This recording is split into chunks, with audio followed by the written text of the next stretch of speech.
Hello, and welcome to another episode of Glorious Life on Wheels. Today I want to talk to you about something that is particularly disturbing. It's a growing phenomena, and it is harming seniors. The thing that is so troubling about this is that the individuals who are causing the harm to these seniors are people who should be helping and looking after them and protecting them. But instead, they are in many cases destroying these seniors' financial futures with little to no regard for that. But you know what? Come on, and I'm going to share who I'm talking about.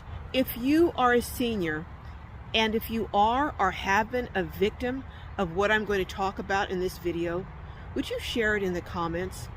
Also, stay tuned, because I'm going to ask you some questions at the end of this video, and I'm going to give you some of my answers to those questions. So come on, let's chat, shall we? In doing research for this video, I came across some very interesting statistics. According to the report that I read, 40% of adult children age 18 to 30 are still living with their parents. And there's a significant number that are from 30 on that are also living with their parents. Now, I'm not talking about young people who have disabilities, who can't work, may have intellectual disabilities, or, I'm talking about young people who are able-bodied, who could get out and get a job, but instead choose to basically be deadbeat moochers off their parents. And that's what I'm calling them. Yes, deadbeat moochers. Many of them are living with senior parents and single women. I belong to a couple of, actually several Facebook groups online, and it is really startling to me how many women write in saying that their adult, able-bodied kid is living there, using their utilities, eating their food, making absolutely no effort to get a job, and is perfectly content to let a parent who is going out to work every day and struggling take care of them. Some of these adult kids even bring their own children with them and foist them upon the grandparents as well. Remember the 30-year-old man some years back in New York State who refused to move out of his parents' home, and they had been trying for months to get him to move out and to get a job, and he refused? They finally had to take him to court, and he was ordered by the judge to get out. His excuse, you can't make this stuff up. I'm going to look at my notes just to make sure I got it right. This is based on a story that was written by Amanda Jackson.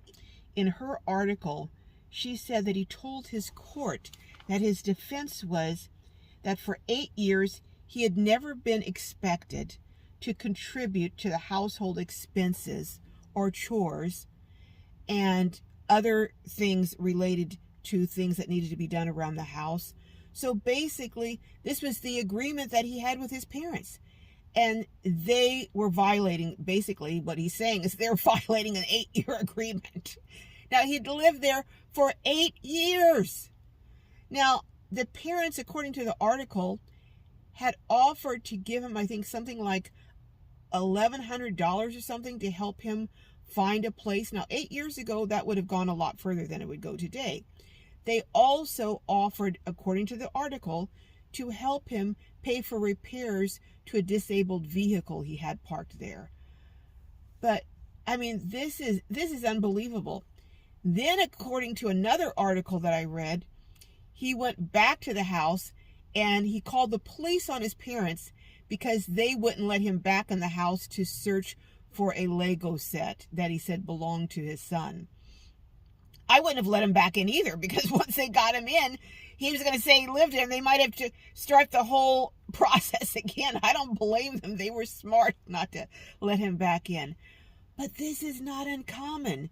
There's a case recently about a young woman suing her parents because they refused to pay for her college education.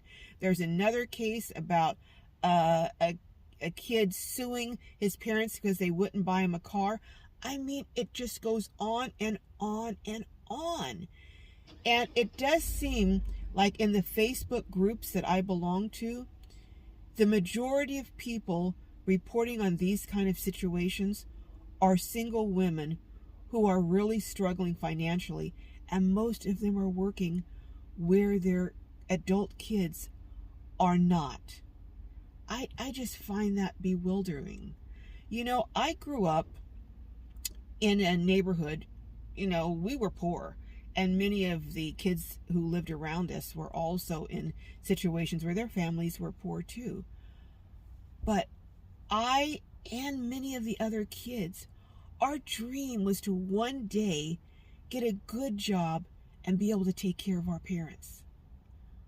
What has happened? What in the world has happened? We have a term that we call people like this. We call them trifling. Just plain, well, actually the way we say it is they're just trifling. Trifling. Is it that parents have contributed to this? Have they given kids too much? And as a result, the kids have a sense of entitlement? I don't get it. Let me know in the comments what you think is contributing to this. I call it an epidemic of irresponsible young adults who think that their parents owe them a living. Again, let me know in the comments what you think. I told you at the beginning of this video that I was going to share with you some of my thoughts on this topic, and that's what I'm going to do now.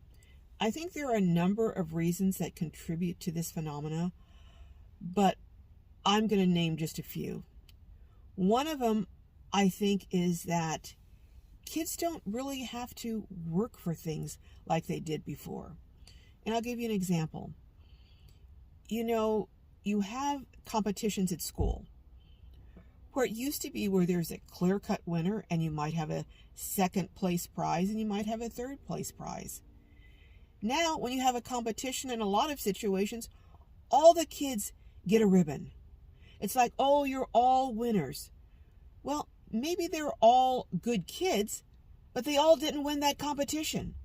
But they're led to believe that whether you put forth the same amount of effort, whether you actually accomplish the goal, you still get the same prize.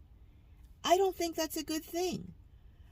Also, we have a society now where you can get things instantly. You don't have to work so hard. Remember, we used to have, the Dewey Decimal System, where you had to go to a drawer and pull out these cards and look up things and then go research. I mean, there was a lot of effort into doing things. Now, with just the push of a button, you can accomplish almost anything. You can order food to have it delivered to your house within a short time. You can buy things online. You can do shopping that you used to have to get in your car and drive to a store and all kinds of things. You can do it in the comfort of your home now within a few minutes. I think that this has contributed to a instant gratification mindset for these kids. I've talked to people I know who work in human resources in different companies, and they say it's just mind-boggling how youngsters who are coming out of college expect to be hired in to management or even executive positions. They have no concept in many cases of the need to prove their worth. But, that's just my take on it. Let me know in the comments your take. And again, if you have experienced this, or if you're going through it right now and trying to figure out how to get your mooching kids out of your house, let me know in the comments section. Meanwhile, may your journeys be filled with joy and blessings, and I will see you next time.